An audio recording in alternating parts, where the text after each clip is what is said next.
Good afternoon, ma'am. Kumusta po yung karamdaman niyo pong sakit? Okay na po. Saan po kasi kayo galing, ma'am? Sa Pangasinan po. Ma'am, talagang hindi maipaliwanag yung sakit mo, no? Pero binigyan po kayo ng kasagutan ng buong Jesus Nazareno para gumaling.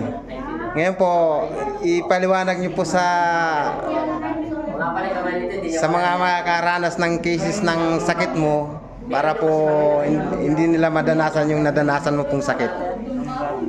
Bali po, mayroon po akong naramdaman na masakit. And then hindi ko pinansin agad-agad.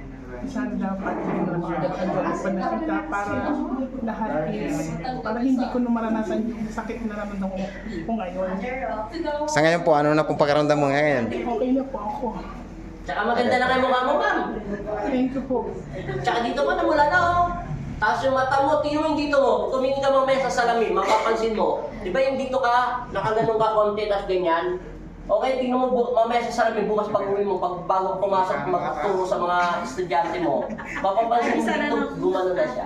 Mapapansin mo yan sa pagkain mo mamaya. Hindi na Yung kain mo, po. hindi na ganon. Po. Pamagay, kalahati spiritual, kalahati physical. Na po. Kaya lumalabas sa sakit mo, Bagay ang mukha. kulang ka sa, ano mo na? Yeah, maraming kulang. Kaya kailangan natin ng supply. Pero kailangan natin ng am-am.